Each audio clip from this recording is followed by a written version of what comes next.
You're welcome back. This is a pause right here on Joy News with me, Elton Brobe. Get interactive with us via our social media handles. We are live on Facebook. We are live on X, formerly Twitter. We are also live on YouTube and, of course, myjoyonline.com. Now, let's settle for our exclusive this afternoon.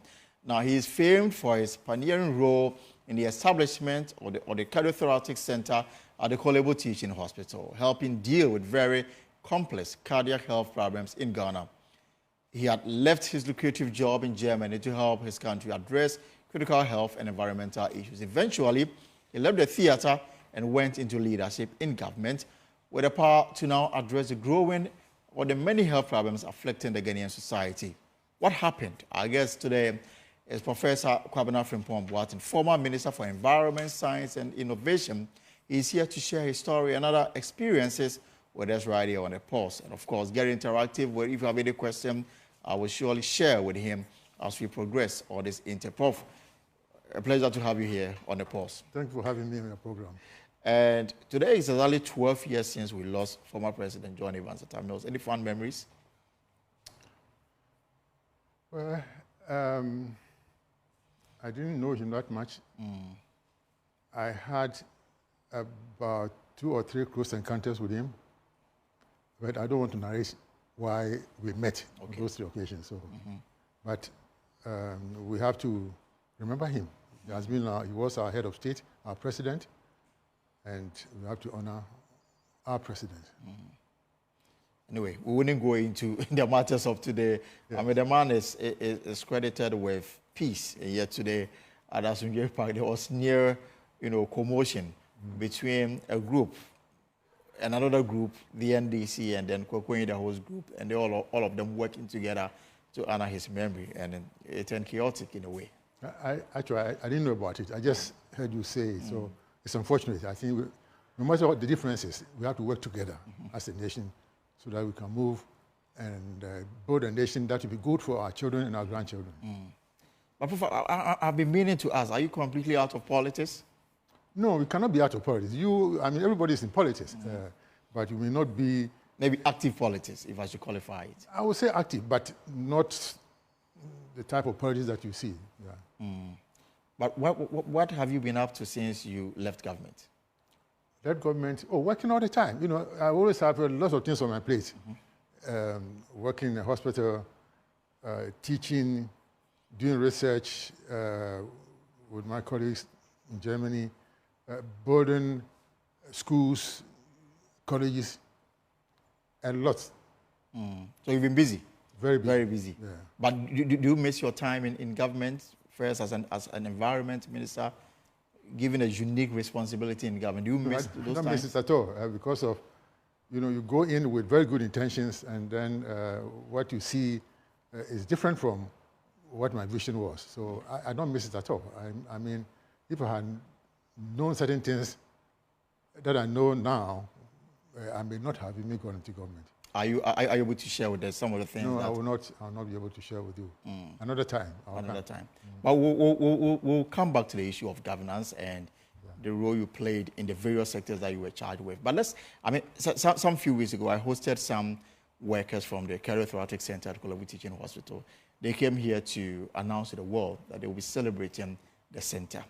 And then there I was watching television, and you were honored with that beautiful sculpture. I mean, how does that make you feel, knowing very well that when President Kufuor left power and then the NDC came on, there was this back and forth regarding whether you should continue to work there or not. But the center came together to honor you. I think it was touching, and I took the honor on behalf of all the people, the pioneers and all the people who work with me at the Cardiothoracic Center. And let's not politicize what happened there. It wasn't pure politics. A lot of things went into it.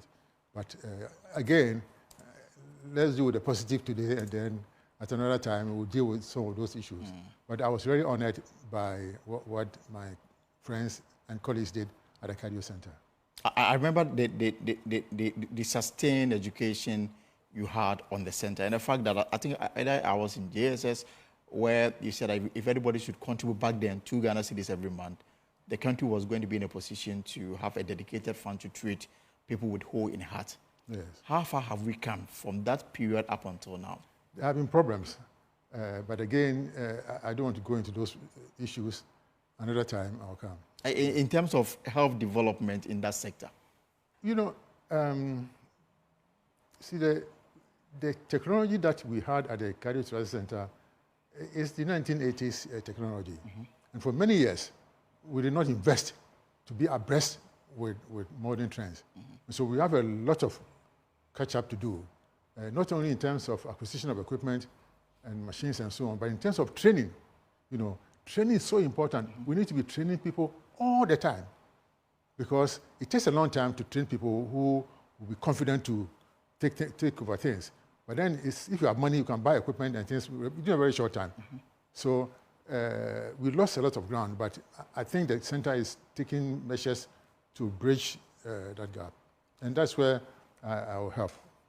But you don't think that we've progressed steadily as we were supposed to from that time up until now? No. It wasn't a steady progress. Mm-hmm. So in many ways, it was a retrogression.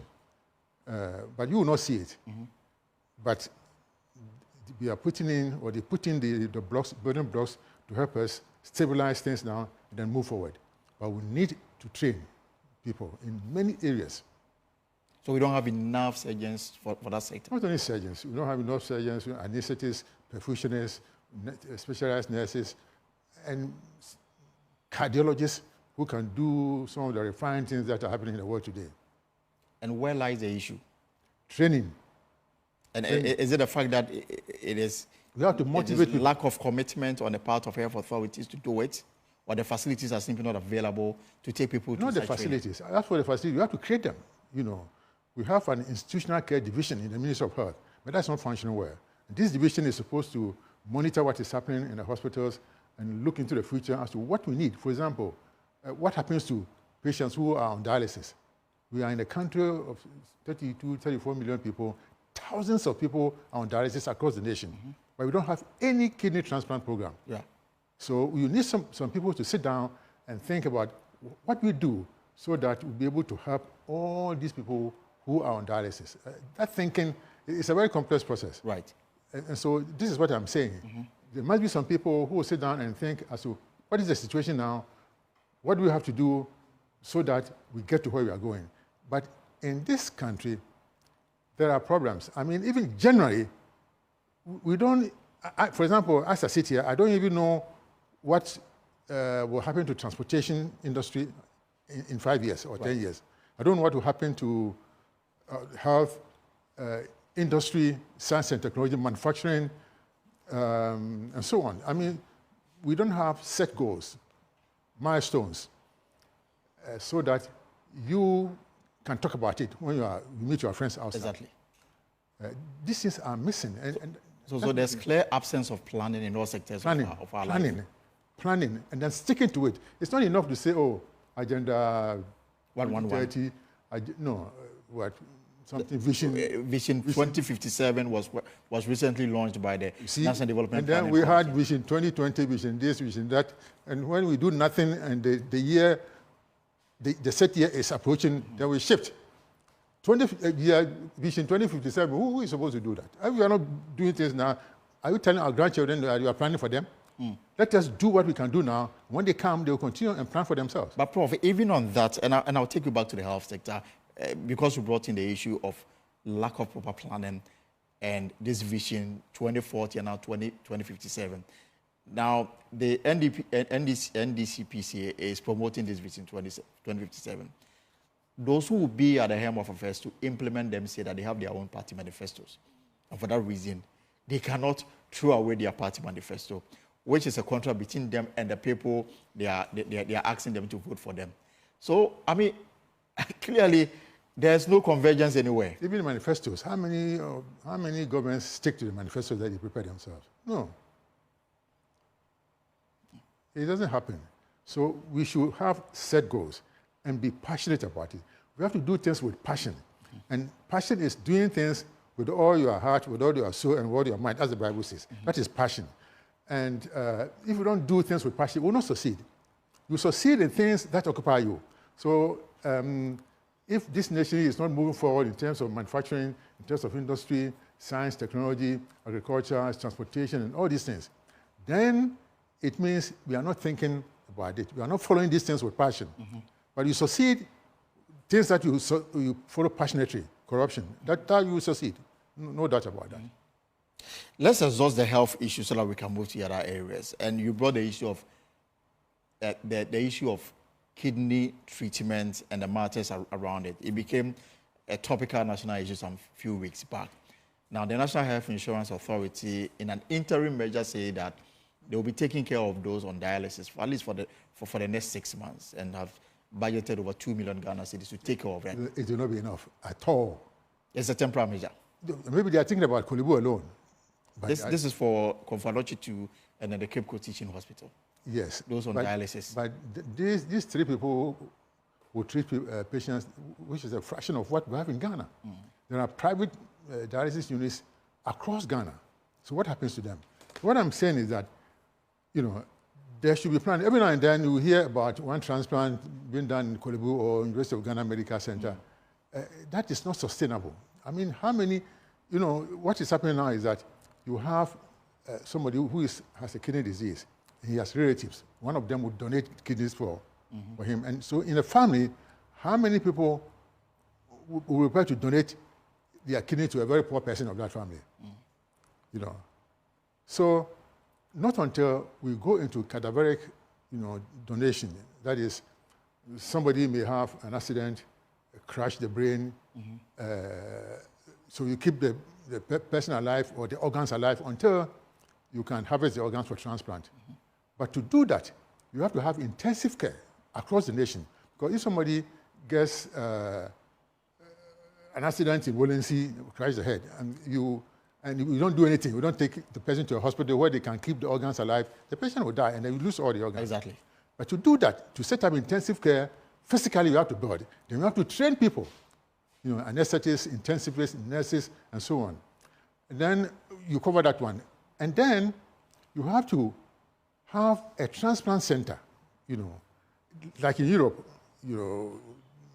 there's an Euro transplant center in Leiden in Holland. That is where the data of all patients needing transplant are kept. So if there's an accident somewhere in France and an organ is available, you transmit the information about the donor to Leiden. Right. They will look into it and see the person who will be fit to receive that organ. So then the center will tell the center and say, Holland, Belgium, that look, there's an organ in Holland which will be in France, which will fit this patient in your country. So you arrange and you go there. Meanwhile, they have done all the things. There's so many things you have to do. People have to be ready to donate their organs. They must be educated and so on. So it's a very complex thing.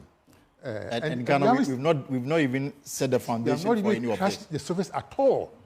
If you don't do that, you're going to have problems with kidney failure and all the... Because now we have a few surgeons who can do liver transplant in this country. Kidney transplant is relatively easy. I know people who can do heart transplant. I know people who can do lung transplant. Right. And so we need to train more, set up the system, but it's difficult. If health workers have to think about bread and butter issues all the time, they would not have the mind even to think about these complicated things. So we need to do so many things, and we cannot discuss everything right now. But if we have this farm, if you like, where you have kidney available for people in need, there's also the issue of how many can afford to undergo such surgery for the transplant to be done. Yes, see, the surgery is not the big thing, If we talk to the surgeons, it's something that they can do within an hour or two. But it's the aftercare, taking care of, because we have to give drugs, immunosuppressive drugs to the patient. And we have to balance between rejection and infection. And so that is where the aftercare is complex. The drugs and the doctors and technicians and nurses who take care of these people. And as I'm saying, we need to have transplant coordinating centers. There's so many, we have to build the infrastructure for it, and we have to start now. Otherwise, because it takes time. But Prof, until we get there, the discussion right now is how do you take care of those who have kidney issues? And it's about cost. The reason why the National Health Insurance Authority, they've provided a short-term measure. What from your estimation should be the long-term goal in terms of the affordability aspect of it? Affordability, we have to create wealth in this country. And we are not creating wealth. Do you understand? Everything we are doing is to dissipate wealth in this country. We borrow money to do projects. I mean, how many countries ever developed borrowing money, begging for money to do projects? For 58 years, since Nkrumah left, all we do is to get money to do projects, build roads, interchanges, markets, schools, and this. I'm not saying this is a bad, but these are just projects.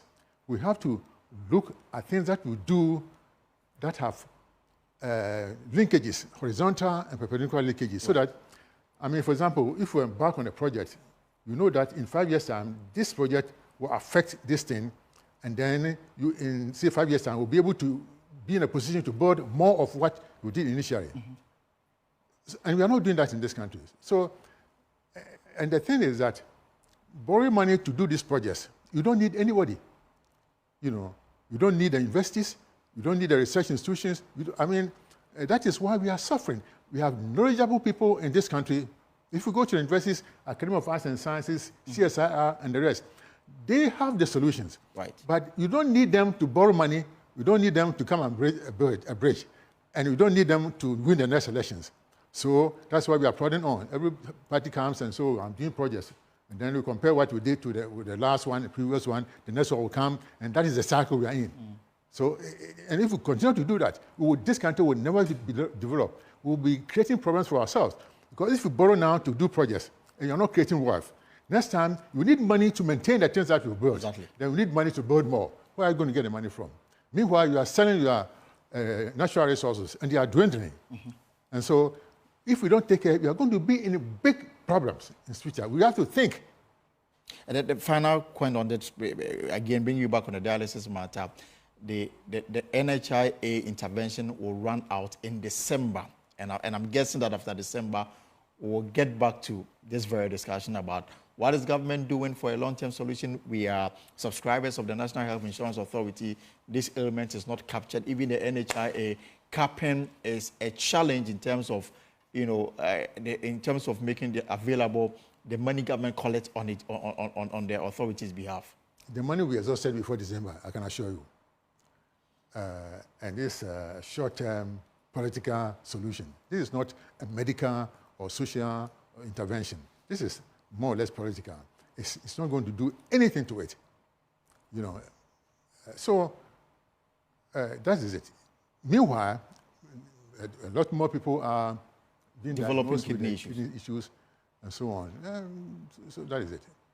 We need to work hard from now. Even if the issue of whether Ghanaians will accept it. How many Ghanaians if we go to somebody now, the child has been involved in an accident, he's crashed his brain, but you go and tell the person, oh, the brain is gone, but your kidney, your heart, and pancreas, liver, they are working, and we want to take these things for transplant. No, they do not agree with you at all. So we need education. Let's educate our people the importance of this thing, and let's assure them that it's going to be done fairly and across board. It will take some time before we get there. And then the center that you set up, that we are celebrating you for it today, and then your initial proposal that if every Ghanaian should donate 2 cedis again, we're going to have a dedicated fund to treat cardio issues. Yes. Now, I was at the center early this year. A Chinese businessman, president of Sunda, had come to Kolebu, donated $100,000 to treat children who have developed hole in heart. Yes. And then it's brought back this issue of, so this proposal that you announced years back, nobody took notice of it. That's the reason why treating hole in heart is beyond the reach of millions of Ghanaians. So not only hole in heart, what about children with childhood cancers? you know, some parents cannot even treat their children with ordinary malaria. So we are in crisis all the time. And I know about this Chinese thing. It's done very well. I mean, he donates $6,000 for every child who had, and that is very commendable. And so far, I'm told over 20 children have had the opportunity. Oh, there's more than, I think they've done about 30 or so by now. Yeah. So, and this is good for the cardio center. And you see, it is a discipline, you know, that we put in place. For example, the cardio center doesn't go on strike. And this is something that we negotiated for from the very beginning, that doctors and health people have good reason to go on strike, but we should not allow the cardio center to go on strike, because we have only one center. If somebody has a gynecological problem and the public hospitals go on strike, you can go to a private hospital. But if you have only one center dealing with this complex thing, you cannot go on strike because you put lives at risk. And so although we agree on, we sympathize with the strikes, the cardio center has never been on strike before. And this is a good testimony for the center and for the health leadership in the medical association. But Prof, overall in the health sector of this country, will you say that we are up to it, or we are simply nowhere near providing quality health care for our people? No, if we look around... There's a story of the Confanote Teaching Hospital where years of neglect has actually forced the Asante himself to be asking people for money to renovate a property that belongs to the state. Yes. We need to be working all the time. As I said, renovating, training all the time, so that we don't get into such crises. But we are in 2024. We have what I'm saying now, if we look at Ghana, certainly we are much better than a lot of the countries around West Africa. No question about that. But that should not be our standard. Our standard is the world standard.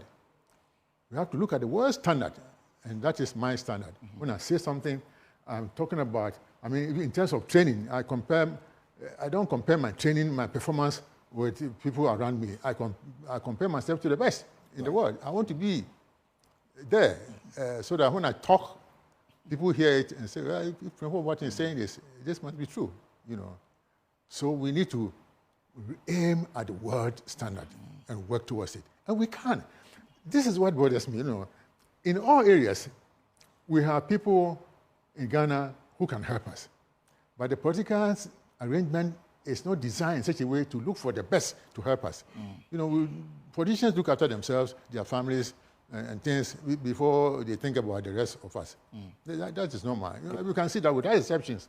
People come, get the political power, and then they become rich, their families and so on. That is without exception. And Ghanaians are taking this to be normal. But this is not normal, and something that you have to talk about and fight against. And some would say that you once played a key role in politics. Are you saying that yours was different? Of course, I'm always different. That is why I've chronicled all that I did as a minister in a book that will soon be published. So people read and critique it. Do we have leadership crisis in this country? Of course. Why do you say that? You know, see, your leadership is taking a people to the expected destination. But when you don't even see the destination, that's a problem. Sorry. So what kind of leaders do we have now? Heartless? Clueless? Professor Frimpong-Boateng is my guest here on the Pulse, here on Joy News. Get interactive with us via our social media handles. We are live on YouTube. We are live on X, that is formerly Twitter. We're also live on Facebook and, of course, myjoyonline.com. You have a question, you have a comment, I'll be glad to share it with him. We've discussed issues. We've discussed the health sector. We've looked at kidney. We've looked at what more can be done to make our health facilities the best that is expected or is supposed to be. Now, we're going to spend some time on leadership, and it's made it clear that we have leadership crisis in this country. Why do we have leadership crisis, Prof? So why? Is it because we have clueless, incompetent? Let me tell you why.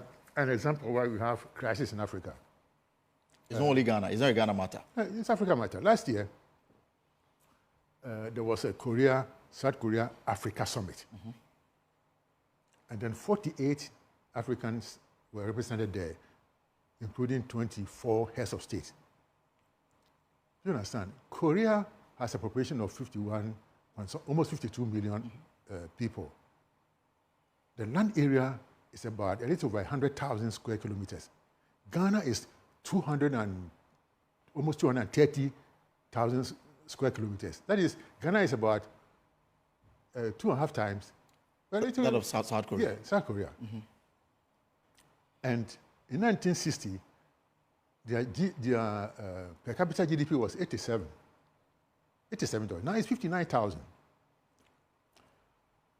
And Africa has a population of 1.2, 1.4 million.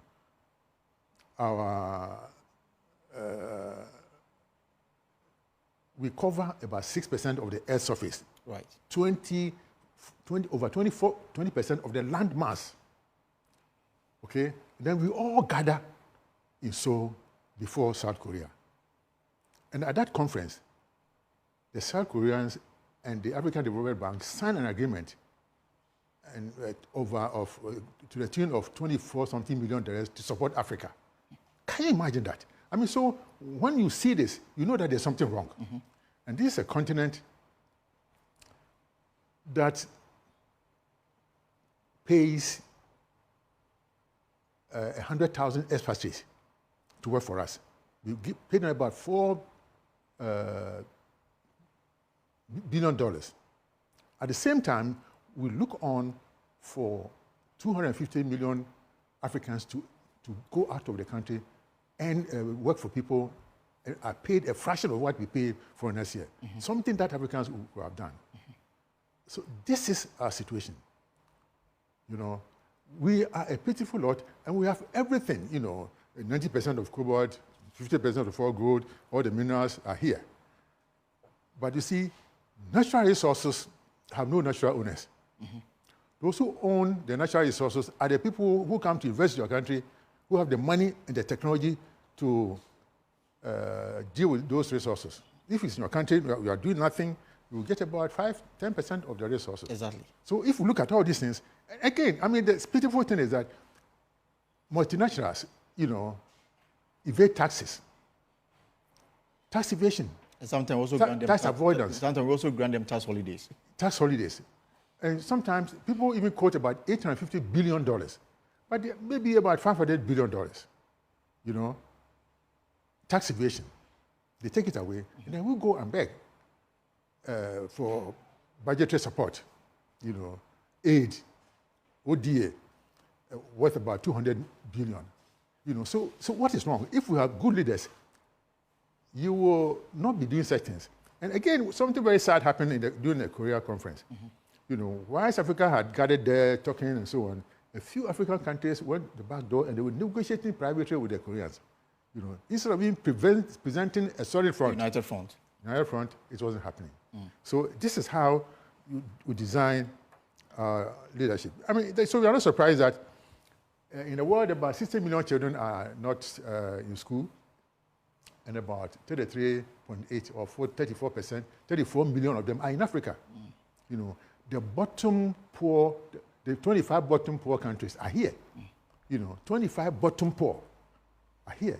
Why? And it's interesting because when you look at the facts and the fact that Africa controls at least 30% of the world's natural resources, we should be a very wealthy, you know, continent. If we have the technology and the money to exploit it for yourself. So this is what I'm saying, that when we are investing, we have to invest in areas that will allow you to better yourselves. And so as minister, everybody knows that I was fighting for the establishment of a foundry and machine tool center. A foundry, everything, you know, you cast a lot of things, vehicle parts and so on. And a foundry with CNC technology, that's the computer numerical control, where you can use computers to design, manufacture things, and build spare parts, machines, and so on. And there are people in this country who can do that. I know a company in Accra here that are very good in automation, you know. They are good in programmable logic control, and that's the basis of automation, you know. They are all here, but we will not gather them and help them because it's not lucrative to, you know, to do that.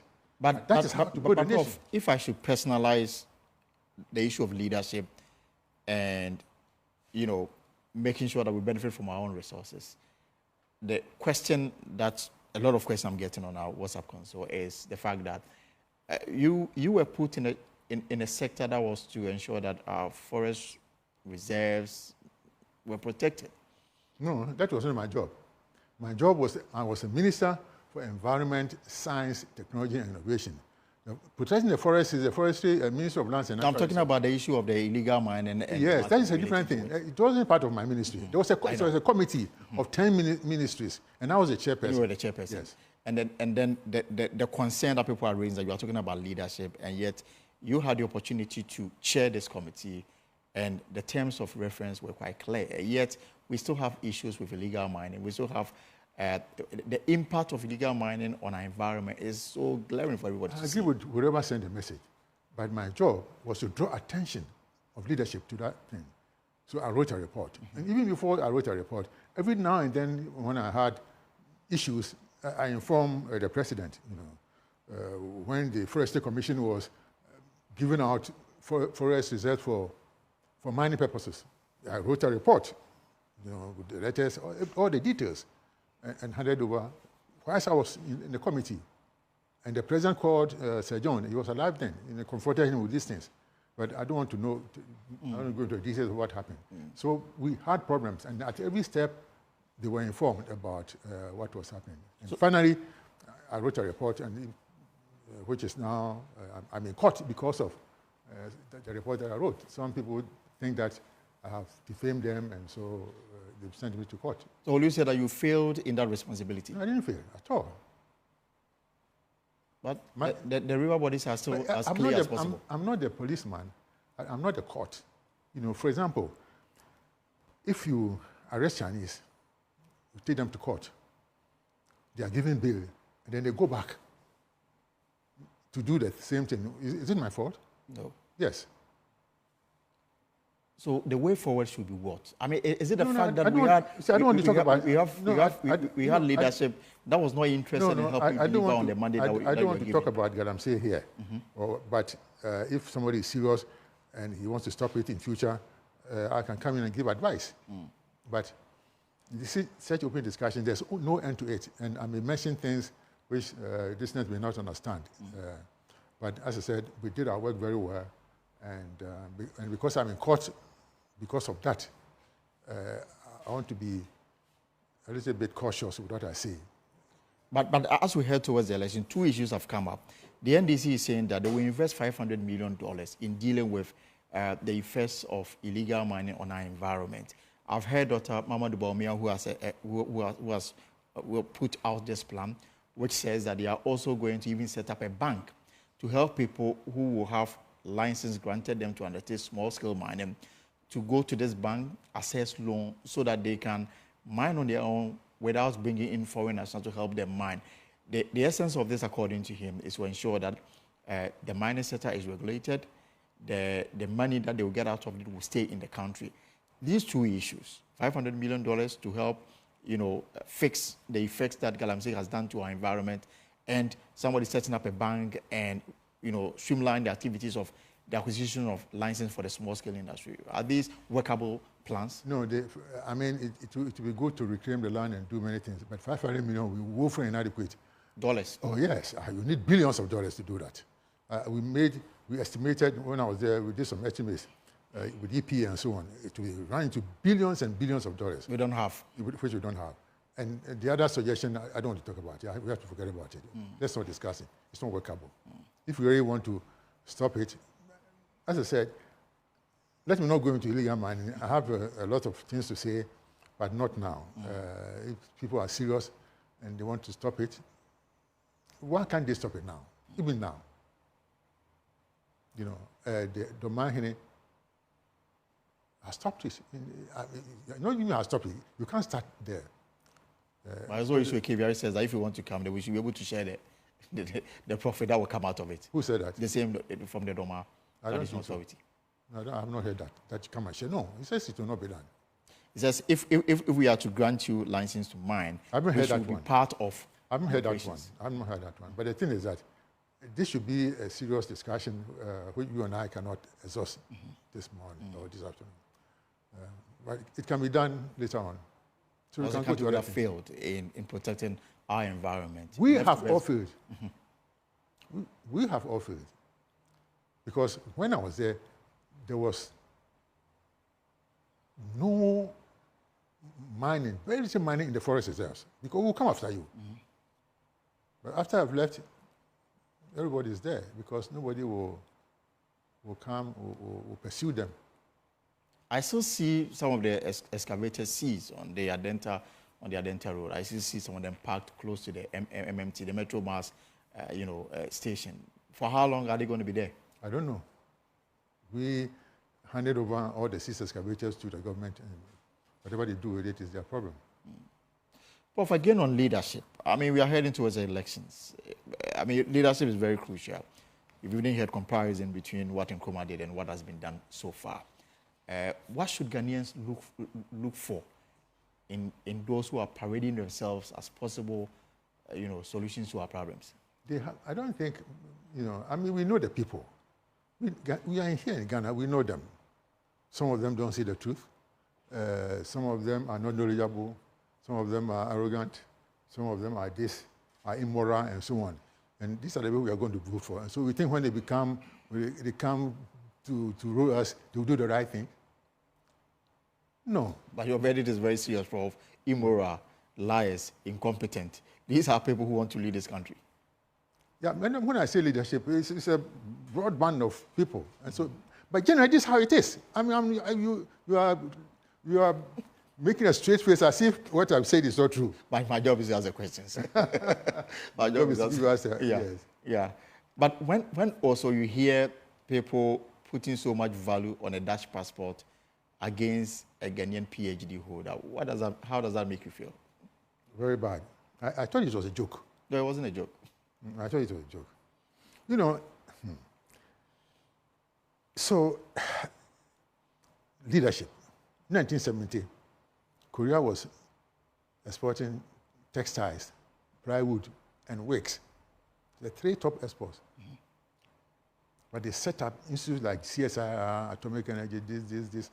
And look at what we are doing now. We have to set goals.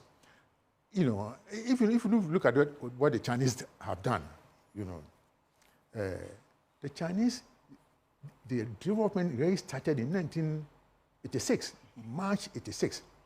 So if we look at the China program 863, named after the year and month when it started, there were 4 weapon scientists, who wrote a private letter to Deng Xiaoping. That look, sir, if we look at our country, and all we do with our technology is to create weapons. If we don't look at the civilian utilization of technology, commercialization, we'll be lost. So Deng Xiaoping got a letter and said, agreed, do something. And so the Chinese set up a fund and set up institutions to go into biotechnology, information technology, space, laser, material science, and so on. Research and research. And after years, this is what is happening. This is, it's not like pregnancy where you get pregnant and after 9 months, something comes out. We have to work at it all the time. Right. But if we're not doing anything, we are just borrowing money to do projects. This nation will be poor and poorer and poorer and poorer. We are not going to get better. I mean, I'm not expecting that things will be better the way we are going, because no country ever did this and got into, we can't stabilize the city if you are importing all the time. You don't export anything. All you're exporting is primary goods and so on. No value addition to your products. It doesn't happen. We don't need a rocket scientist to be telling you this sort of thing. So therefore, you're not surprised when doctors and nurses trained with the taxpayers' money will just join the available funds. Because when they sit here, they haven't got the tools to work with. There's no future direction. And they are very intelligent people. They read, they communicate with their colleagues abroad, how things are going. Anytime I go to where I train in Germany, I become very sad. Because when I left there, they were here. Now they're up there, doing wonderful things. They've gone ahead of you. Of course. Although I go there, try to catch up, do things with them. But generally, in my country, we are way down. We may be better than countries around us, but this should not be our standard. So therefore, when people are so desirous of leaving the country, it wouldn't matter the kind of job that is awaiting them. They just want to get out of this. See, this is what I'm saying. When leaders say they are doing well, and the citizens don't see their future in this country, then you cannot be doing well. You do well, you have children. If you are doing well, your children will want to stay at home. They will not want to leave you. But if we are working hard, we see we are doing well, we are doing wonderful things, we are creating this, building bridges and here and there, and still the young people, the future of this country, if you look, 90%, even more than 90% want to leave. Of course. So we are not doing well.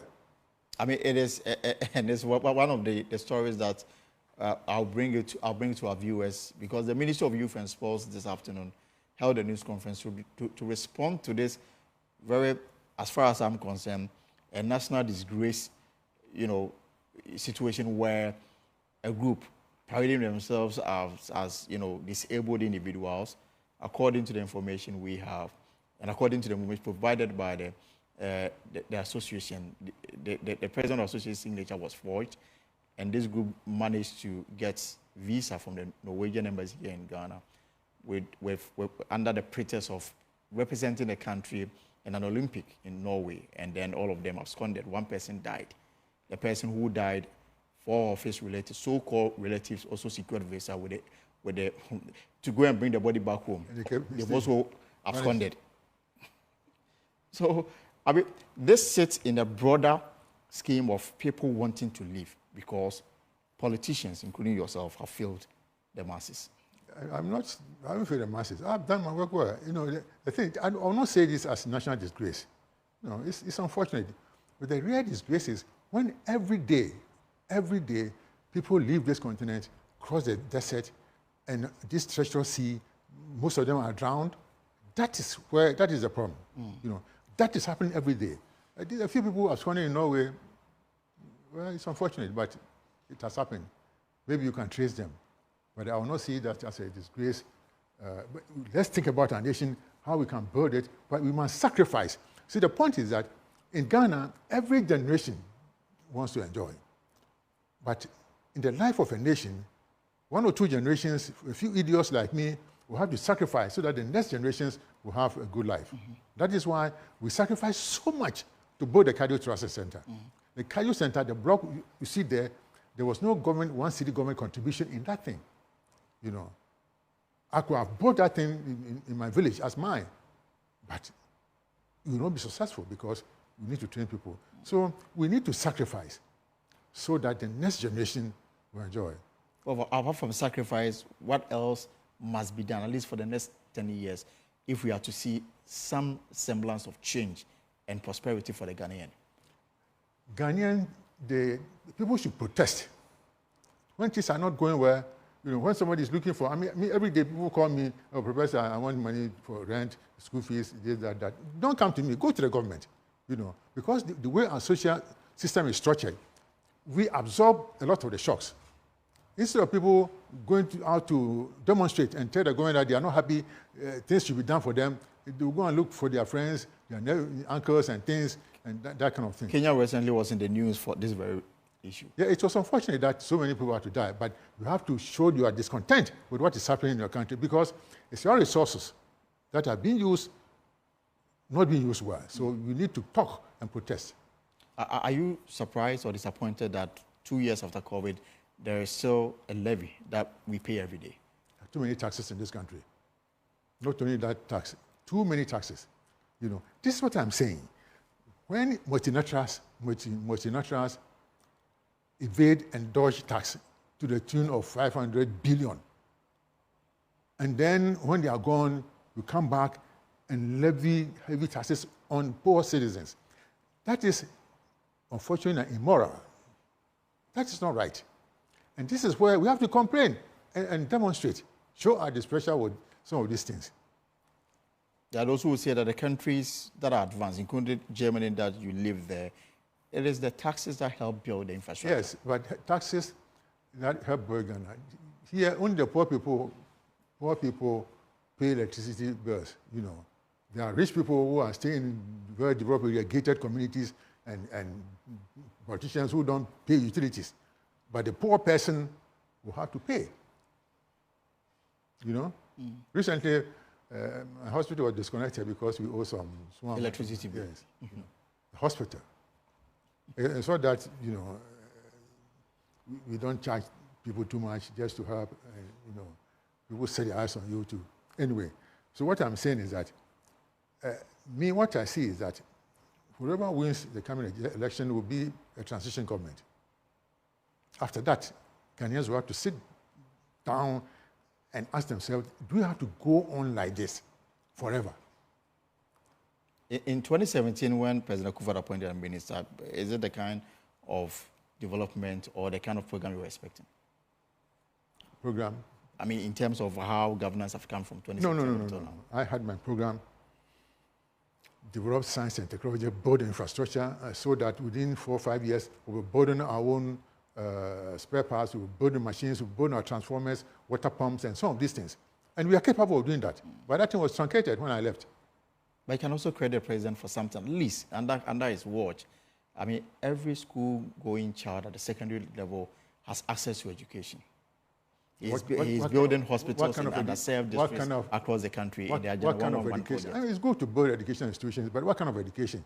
Recently, the lecturers in the universities are complaining that some of the students are so bad, but they come out with top degrees, top grades into engineering and other areas, and they are not even fit to start university education. So what kind of people are you producing in the SS?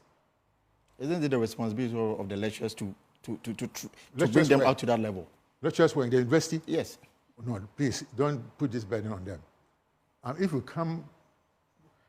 you go there with virtually little knowledge of what you're supposed to do you expect the lecturers to go and teach them or what, SS stuff or what?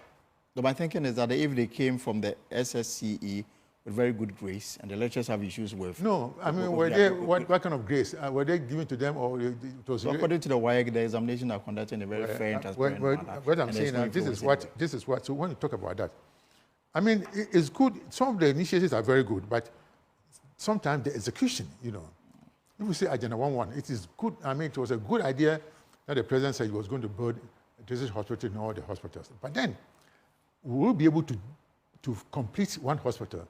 It's one thing completing a building and one thing completing a hospital. You have to define, first of all, what do you expect a district hospital to do? What level of care? That one will inform you about the type of health workers, what type of doctors, nurses, pharmacists, technicians, and so on are supposed to work there. And so when you have that, and then you ask yourself, where are you going to get equipment from? Where are you going to get supplies from? Sometimes we set up things, and then they don't even have consumables after 3 months. So my fear is that we may be able to complete a few buildings, but maybe not one complete hospital. Okay. Well, we are virtually coming to the end of our conversation. So when is the book coming out? Some people are reading through. Are going through it. They're going through it. Yeah. But it will be out before the end of the year? I hope so. Somebody's asking whether you are still a member of the NPP. Which one? Yeah, somebody's asking whether you are still a member of the NPP. Yes, I'm still a member of the NPP, but not NPP in this present configuration. Why? It's different from the NPP I knew. So you wait for this leadership to leave so that you can reactivate your membership in the party? Do you have to go there today? Oh, it's just a question, Prof. It is a question, Prof. A question that people are interested in getting the answer. No. I subscribe to the ideas of the UP tradition. But at the same time, we have to honor Nkrumah, who did so much for us. Without him, I would never have gone to senior school. I would never have been in medical school. So that's how I see politics. You belong to a certain tradition for certain reasons. But that doesn't mean that you have to demonize your opponents. That's how I see it. But the NPP in this present configuration is not very attractive to me. But the general politics in this country, well, has there been improvements since '92 in terms of dealing with issues rather than insults and all that? No, it hasn't improved. I mean, I give Kufuor, see, sometimes Ghanaians forget there are certain soft issues, power, that are executed, but which we don't notice. And I give Kufuor a lot of credit for the transition from near dictatorship to dictatorship to the rule of law, democracy. People have forgotten how difficult it is. It didn't involve putting up a burden or doing something, but how he managed to deal with the PNDC, NDC, and then the transition, Ghanaians understanding that we have to forget certain things and move into democracy. That was difficult, but he executed it. And that's why I give him credit. Not because he had built some exalted burdens here and there. But in the upcoming election, there's NPP, there's NDC, there's also a group calling themselves the Third Force, led by your former colleague in the NPP administration, Alan Kojo-Sheman. Who should win? Maybe a few more, one or two will come before the elections, and they must think. But as I said, whoever wins will be a transition thing. After another 4 years, Ghanaians will have to sit down and say, do we have to go in this direction? Projects, and then when you say we are corrupt, you say, oh, but you were corrupt when you were there. When you say we've done this, oh, but you two did the same thing. We are not here to compete for a competition in corruption and the bad things. We want people who can build this nation, who can give us perspective, who can tell us that in 5 years we'll be here, 10 years we'll be here. And this is what will happen in agriculture. Now, for example, if we want to develop agriculture, it's not planting for food and jobs and that kind of thing. It has to be associated with agri-related industries, like fertilizer, agricultural machinery, and seeds production. So these things go hand in hand. So we have to think so that we have perspective, landmarks, roadmaps, so that we can say with certainty that in 5 years' time, 10 years' time, we have the train in Ghana, trams in our cities, we have this, engineering will be able to produce our water pumps, this and that, agricultural machinery.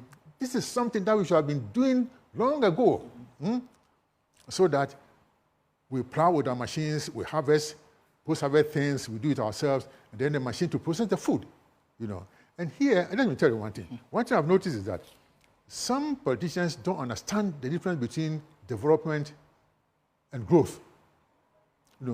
We think about growth. Food production is high, this is high, that is growth. But that is not development. Growth is increase in size. Development is increase in complexity. Right.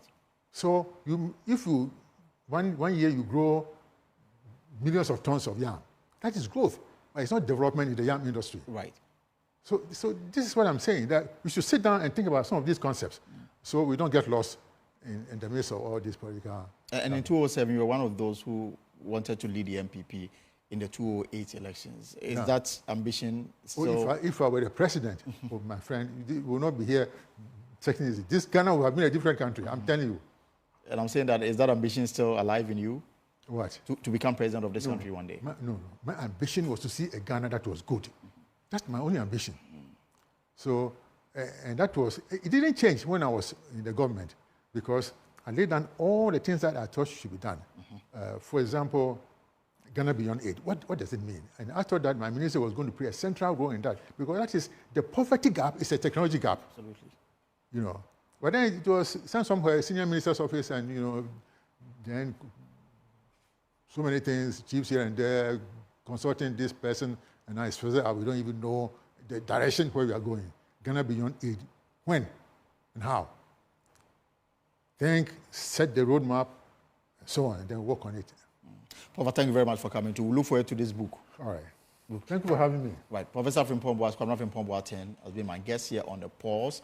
We'll take a short break. When we return, we'll take you to the Ministry of Youth and Sports, because the minister has been responding to this controversial matter. Stay right there. We shall be back. And you're welcome back to The Pulse here on Joy News with me, Elton Brobe. Now, to some other stories, and the Ministry of Youth and Sports says a purported team of 11 paramedic athletics who went to Norway for the 2024 Bergen tournament were not officially representing the country.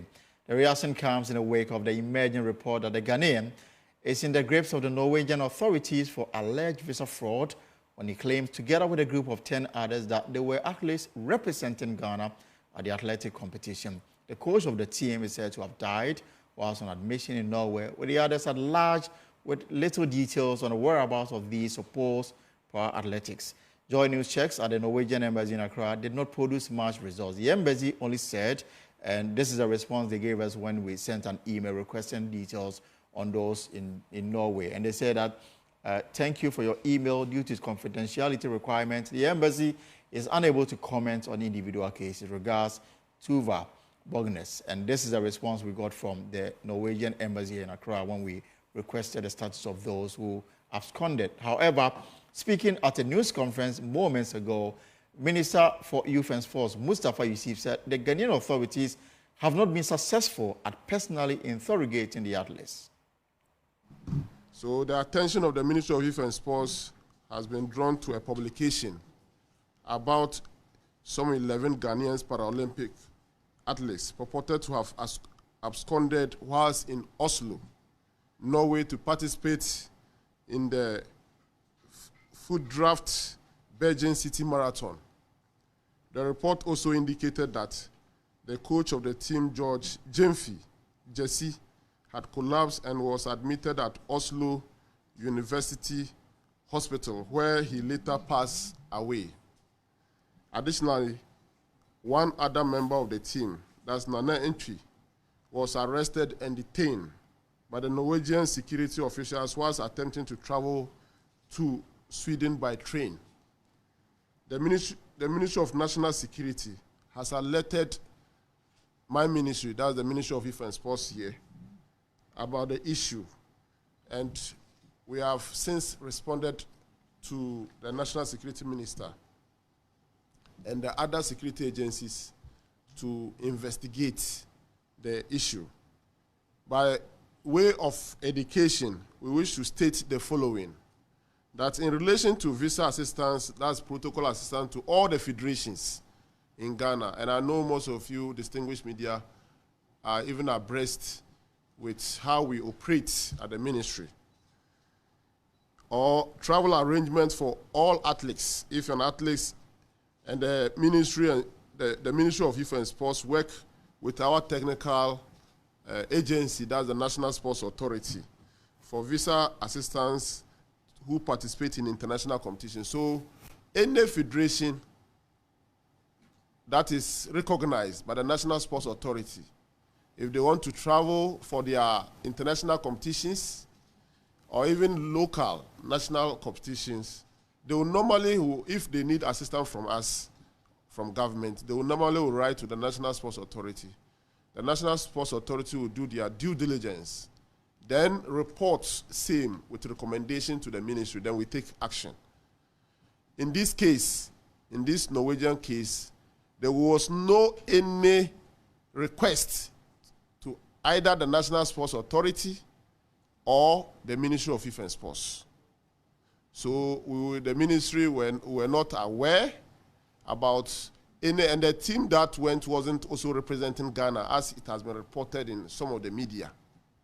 So the Norwegian authorities, that's the embassies, to never even had the opportunity. Normally, even the Ministry of Youth and Sports, we don't issue letters directly to any of the embassies. We normally will write to the Ministry of Foreign Affairs, for Ministry of Foreign Affairs to then work on our behalf to any of the specific embassies or missions. So for the record, this purported Ghana Paralympic team is not true.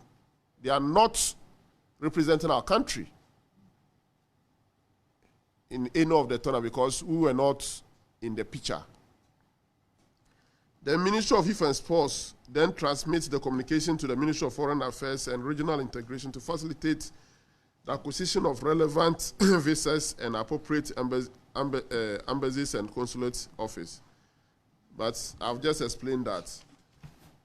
So we should state that we are working. We want to assure you, the media, that even though it has come to our attention, even though they were not representing our country, but once the reports indicate that they are athletes, it is important for us to be concerned. So we have asked the security agencies to investigate, and once the investigation is concluded, the report will be given to the public. So, but let me also use this opportunity to warn all those who are hiding behind our hardworking and patriotic athletes in the name of helping athletes and abusing them, using various means to be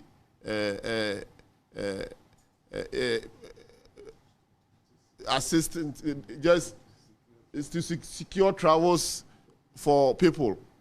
If it is genuine competition sanctioned by the International Federation body, all the federations are here, and that's why the Sports Act will normally ask you to report to the National Sports Authority. So if there is a genuine competition that you have to attend, we all know the procedure.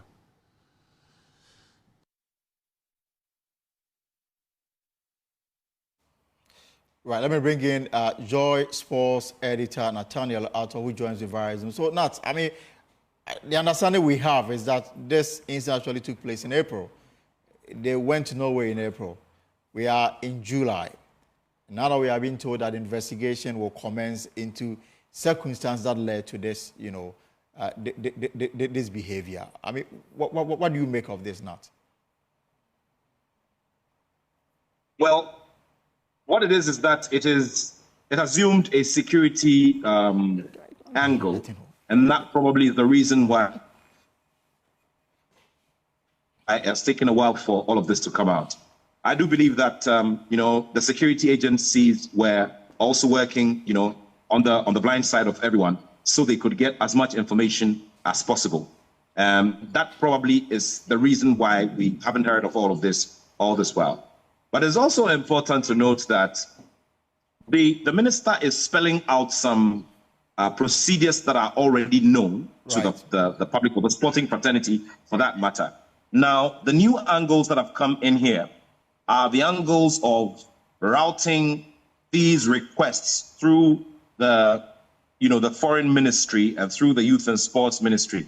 In previous times, or in recent previous times, what we know is that the secretary generals of federations and the presidents of federations are able to write some of these letters, and at the level where they encounter any difficulties, they're able to escalate it to the level of the youth and sports ministry and all of that. Right.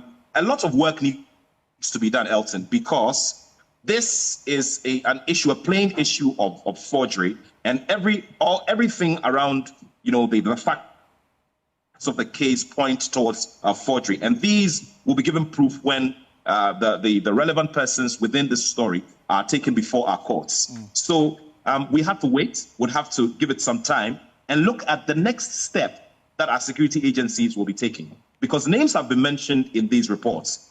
The letter that banned some individuals had specific names mentioned, and these persons are supposed to have conducted themselves in ways that are not, complementary of what we'd want to do, and are also flouting specific rules and regulations as to how officers of sporting associations have to conduct themselves. The issue where some of the individuals were also previous executives of an association also brings a lot to worry about, that previous executives of associations are able to have that level of access and are able to find their way around things. And away from all of this, without wanting to lay blame at the table of anybody or at the doorstep of anybody, I also think that our foreign missions need to look at their processes once again. Right. Because I believe that at the time when the said persons made those attempts to secure the visas, if some steps were taken, I know that with experience, with travel experience, and with dealing with a lot of these embassies, what normally would happen is that sometimes, by discretion, when they receive documents, they go through them and use their own internal processes to pass them. Yes. And there are certain situations too where these embassies would go the extra mile to make calls, contact specific organizations to verify whether the individuals who are applying for these visas are truly affiliated with these organizations. So I believe that every other embassy or foreign mission in this country also needs to just look at their processes again, because this matter was almost casting a lot of dirt on the work of the National Paralympic Committee, whose president is also the president of the African Paralympic Committee. So a lot of cleaning of house needs to be done. And what is important now is the step that the security agencies would take. Because Elton, you and I do not have the power to prosecute these cases. Yes. There are specific rules and regulations within our laws as to how, or as to the processes that we need to go through to have these cases prosecuted. So we can only wait, and we can only hope that the right thing will be done, and the right message would have been sent to everybody else who intends to do anything similar in the future, so that that precedence would be there, that example would have been set, and then people would take a back step anytime they have any of these sinister motives. But now, before I let you go, there's clearly an issue of, the complicity of people whose aim is to take money from the general public, present them as either journalists, as, sporting personalities, as doing this or that, and the aim is to get them the visa, and then they go. And then once you get there, whatever happens is your business. We know about the Australia issue and few other examples that we can cite. So what is it about sporting events and organization that makes it so easy for people to parade others as not representing what they are supposed to be, and then they're able to get the visas? I mean, to the extent that this is clearly damaging the reputation of the country in some of these embassies. It's a matter of the route. Or the route, it's just the pathway, because sport or organized sport is such that there are international elements and international competitive elements. So because of that, one athlete or the other, or one team or the other, would have to move from one geographical region to the other. So in wanting to get these things done, as in move athletes from one geographical region to the other, sporting associations find themselves working on mass visas and all of that. I can give you an example. Right. So let's say a football team with an entourage of about 35 to 40 people have to go and honor a competition. So let's zero in on maybe the Confederation of African Football, the Confederation Cup, or the CAF, the CAF Champions League. A team has to leave Ghana to go and participate. It's a subtle mass movement of persons from one place to the other. And so in the same way as well, you find persons seeing that this is an area, or persons with criminal motive or, with fraudulent motive, seeing that this is an opening. This is a place where regularly there are high numbers of visas applied, or you apply for relatively higher number of visas as against a singular application that a person would do, or maybe a family application that would be 3 or 4 people, So they realize that it is a route, and this is something that happens frequently over the course of the year. So then they find ways to get in there with their own strategies, and they try to exploit the situation. It's as simple as that. I don't expect that this will affect general people who may go to some of these embassies. Definitely, and that's the point, Elton. That's the point. And that's the reason why I have a lot of high expectations of, in this case, the president of the National Paralympic Committee, because he has an even bigger responsibility. This is the very first time that a Ghanaian is taking that position as president of the African Paralympic Committee. Right. He has a big seat on the International Paralympic Committee seat, and it's important that his office takes those steps. I have been having regular conversations with the office, and I do know that they have taken some steps to liaise and communicate and share correspondence with these foreign missions, so that they can clear the air and make it known that the persons who did this on their own and in their own capacity, trying to impersonate and trying to forge. And of course, in this case, the National Paralympic Committee becomes a victim. We've had similar cases in the past. So what they need to do is to make sure that the name is clear. So a lot of engagement has to be done in the background, and that is something that is already happening. So we're hoping that these engagements become effective, and these engagements become the yardstick or the turning point or the flipping of the chapter in the way the foreign missions themselves treat some of these mass, applications for visas for sporting teams that want to travel for international sporting competitions. Because finally, Elton, what it is that once we're all alive and once there's organized competition around the world, and once there are confederations that put together organized competitions, we cannot stop participating in these competitions. So what is important is that we need to smoothen the relationships that we have with these foreign missions, and they have to be of the understanding that once we're signed up or we have the membership of these sporting federations, we would have to take part in competitions. On the level of CAF, for instance, once you register, once you are part of CAF and you are playing in qualifiers and all of that, you have to participate in competitions. If you don't give good reasons, and it's stated in their statutes that if you don't give good reasons why you cannot participate in a competition, it goes against you. Exactly. So solidify the relationship. Let this be, unfortunate as it is, be a yardstick and a learning curve for both sides of the coin, so that we're able to streamline the processes more. We make them more stringent so that those who are truly deserving of traveling for these competitions are able to make these trips, so that they go and properly represent Ghana and possibly win laurels and bring the nation pride instead of this kind of unfortunate embarrassment. Unfortunately, thank you very much. Nathan Rato is editor here at Joy Sports and sharing his talks on the decision taken by the National Security and the Minister for Youth and Sports to investigate and possibly prosecute those who may be found culpable in this very disgraceful act. Now, it's been 12 years since the passing of late former President John Evans Atta Mills, and to commemorate this day, his party, the NDC, was at the resting grounds, the Asumdwe Park, at Osu here in Accra, to mark the occasion. What was planned to be a solemn ceremony turned rather chaotic as the late former president, aide and spokesperson Kwaku Anyidohu clashed with the NDC over the use of the venue. Marcel Agbagba was there and has come to with this report. Took the intervention of some senior members of the NDC and the Member of Parliament for the Dododio constituency, Nilante Vanderpoy, to calm tensions here at the Asumdwe Park. We're told that the first program organized by the Kwaku Anyidoho-led Atta Mills Institute was supposed to end before 9 a.m. to make way for the second event. Sister of the late president, John Evans Atta Mills, has been addressing the issue on the podium. She says that the family is disgusted by what she describes as an ugly incident. She said they would deal with Kwaku Anyidoho. This morning, we came to find a very ugly scene.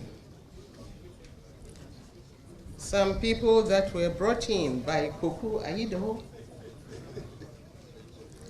pretending to be the real relatives of Atta Mills. That is never true. We don't know them from anywhere. And they were here. He has schooled them, telling them that the rest of us, we are paternal brothers and sisters, and they are the real Atta Mills family. It was so disgusting to find an 80-year-old woman pouring libation and hitting her tummy, saying that Fifi Mama won. And I was wondering if she gave birth as a baby.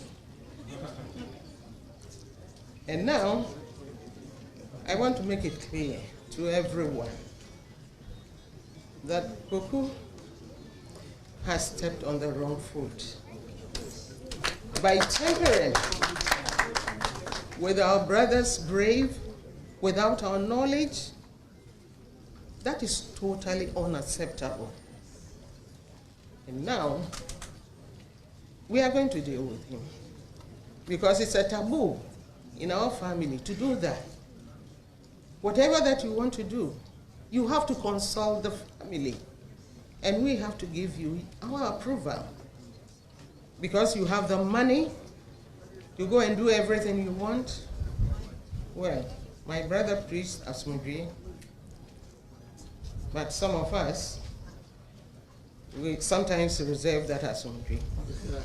The national chairman of the NDC, Johnson Esiedu Nketia, has also been speaking to the issue.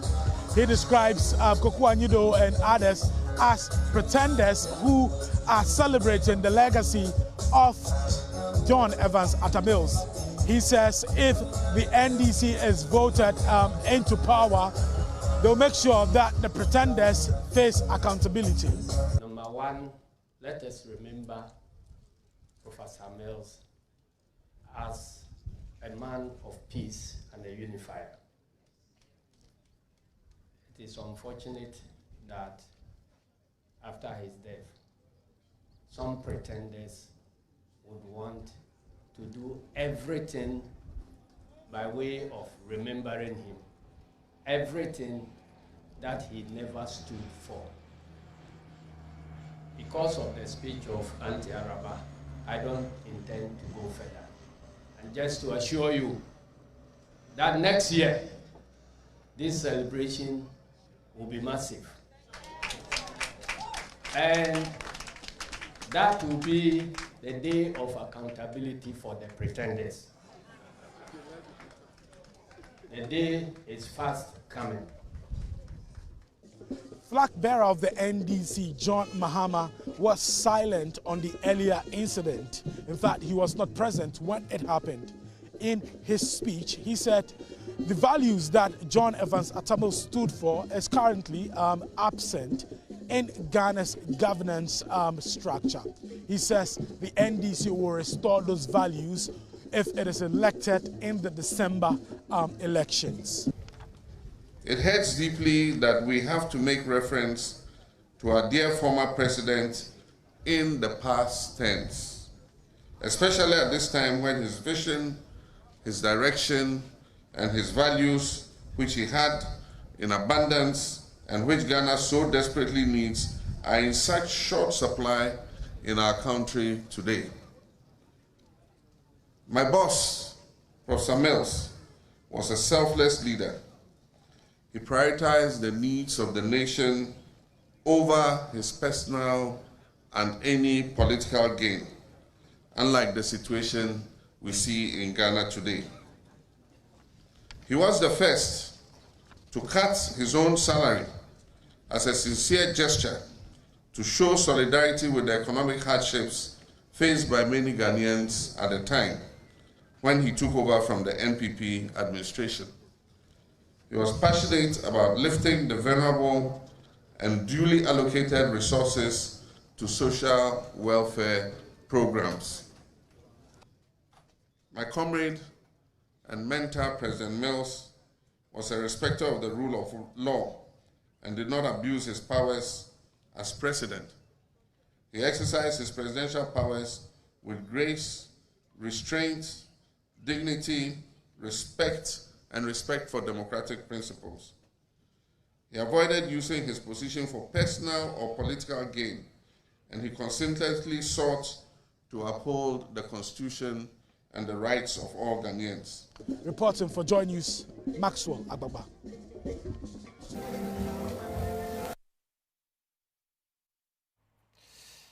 Right, let's turn to some other stories now. At Multimedia Groups Limited, Erastus Aridonko has expressed renewed concern about the dangers associated with illegal mining, popularly known as galamsey, and the lack of political will to fight the menace.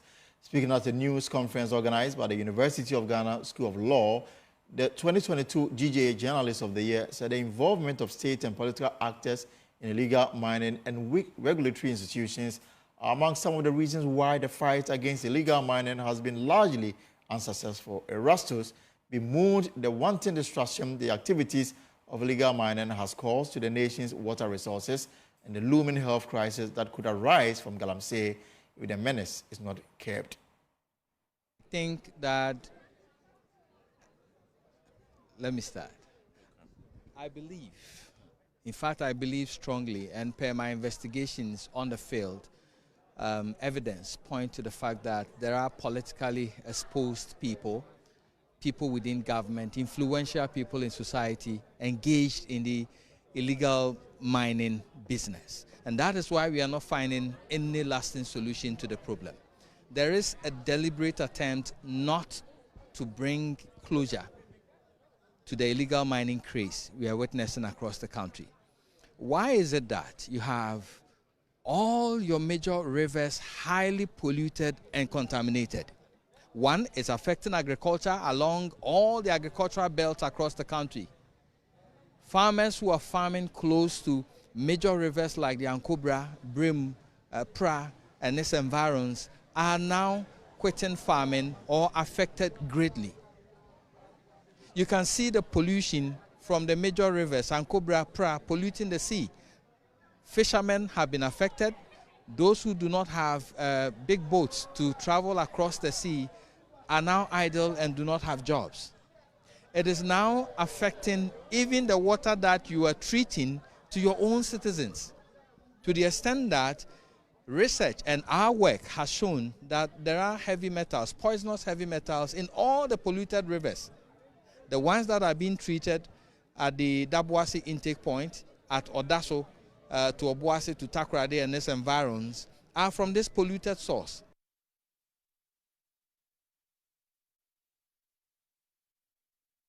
Well, Associate Professor at the University of Ghana School of Law, Kwadwo Ajay-Tuah, shared what inspired his class to undertake this initiative. Second semester of the academic year, the students decide to do field work in the area of human rights. So we debate and discuss and agree on a topic that they will want to work on as their fieldwork activity. And so this year they decided to choose Galamsey and human rights. And why they chose it is that they realized there's been some silence on the Galamsey issue. And so they wanted to resurrect the debate around that and connect it to human rights. And to also, being an election year, they want the party's manifestos and parliamentary candidates to take note of that issue and raise it as an issue that people should think about and use it as a basis to determine who should win power and come to power, and that to take that as a very important issue that constitutes an essential threat to the states, and then to be able to make the states and governments act on it and ensure that the Galamsey menace is brought to an end in the country. Any more questions? Yes. Looking at our current laws that govern illegal mining, are you calling for some sort of reviews? Are there any reviews you've seen or think we need to have? Yes. So part of the work that the student did was to look at the laws covering Galamsey, and they identified some gaps. And I think Mr. Donko also identified some of these gaps. So we concerned, for example, is about the fact that the president holds so much power in terms of who to appoint to do which particular job. And so as a result of that, the minerals laws that we have, there are some gaps that are allowing the Galamsey process to go on. We also identified the fact that at the end of the day, those who are targeted are the, if you like, the small fishes. Those who are actually behind and financing these Galamsey things, they are not touched. And these are government officials, these are campaign financiers and so on. So we think that there's certainly a need to reform the laws.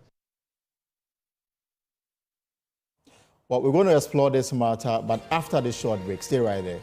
Before we go, let's, the story brought to you before we took that break, let's explore it further.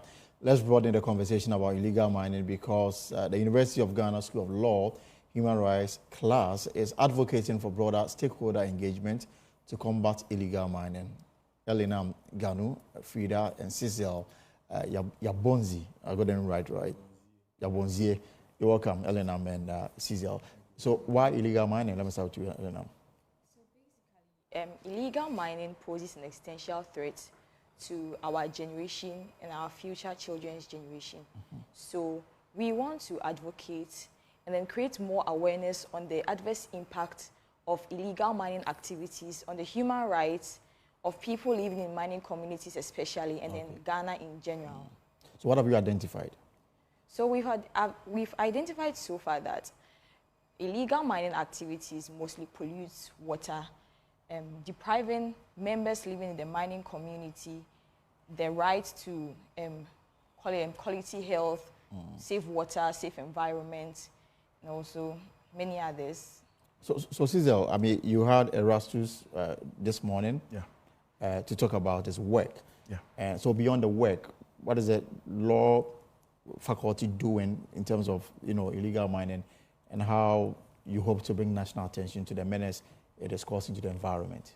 Yeah, so the class as a whole held a press conference this morning at the faculty, and then we spoke about everything basically pertaining to illegal mining and galamsees, and Mr. Erastus graced the occasion for us. So we initially embarked on a signing of petition and creation of awareness on the campus, right? And we were able to get quite a very huge number to push the agenda. And then being it an election year, we are hoping that the various political parties and potential leaders would be able to come up with brilliant ideas as to how they are willing to tackle the issue on galamsey. Also, we made certain suggestions as to the solutions that may avail themselves. And we were able to identify, firstly, declaring a state of emergency in these communities prone to illegal mining, galamsey to be specific. This is in accordance with Article 31(9) of the Constitution. And then also creating awareness. You see, the people in these mining communities, illegal mining communities, right, are aware of the dangers of what they are doing. They are aware. And so the awareness is not targeted to them. It is targeted to the people in these cities that are not so common, where illegal mining is not so common. So they can reach out to these illegal mining communities and then probably organize certain resources to help these people. Some of them, the people in the illegal mining communities, are suffering a lot. Most of them are going into galamsey because there's really nothing to do. Have you been to some of these centers yourself? Yeah, we have. We intend to go make some donations in these some of these areas affected by mining. Yeah. And then we had some brief discussions with some of the people in the communities, and most of the feedback we got was because they have nothing to do, literally. And even though they are not those that started the illegal mining, there are sources of livelihood. That is farming, fishing. The waters have been destroyed. The lands are being destroyed as well. So there's really nothing for them to do. Even though it's not good, but sometimes you can understand where they're coming from. I mean, there's a positive move. I mean, Eleanor, you spoke about protecting the rights of people in these areas. And this is the law faculty, right, at the University of Ghana. Accra, very far from illegal mining sites. And one would say that, I mean, students of your kind shouldn't saddle themselves with matters of this nature. We should be left in the hands of those who are into environment, agriculture, and the rest. What really is the motivation here? So we realized earlier today when Mr. Erastus was presenting that most people, most women in the mining communities do not have a fair advantage when they are giving birth. For instance, this morning, he showed us a picture of a child born by a woman living in a mining community. And the child had 6 fingers. Wow. And they said it's prevalent in those areas. And then the child, sometimes they come with no anus, and then it's a whole lot. So the adverse impact is not just about, it's not just something that it affects the mining community, but it affects the children in the community as well. Because it happens that most children do not really see the need as to why they should go to school. Because they see the galamsey, the illegal mining activities, as more beneficial. And so as human rights students who are concerned with the right of children to education, we realized that taking up this project and then advocating and creating awareness on how these illegal mining activities affect these children would be a positive step for people living in those mining communities. Yeah, and just to add to that, we see in this, we feel the campaigns towards the stop of or the ending of galamsey has been quite sporadic.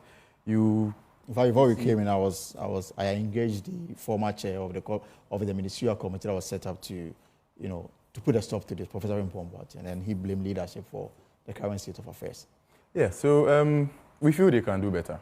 Definitely, there are leaders in the government that are actually doing what they can to put a stop to it. But we feel the campaigns towards Galamsey have been quite sporadic. You have one today, you have a Galamsey rush today, and then you're having one the next 2 years. I mean, so the people even involved in it are not so scared anymore because they know after a month, 2 months, the rush is done. Things will return to normal. Yeah. Because of time, we're wrapping up. But so we should expect more from the law faculty regarding this matter, right? Yes, you have to expect more because we do not intend to end the campaign just here. Right. We intend to go to these mining communities and create more awareness as to why they should not engage in illegal small-scale mining activities. Right.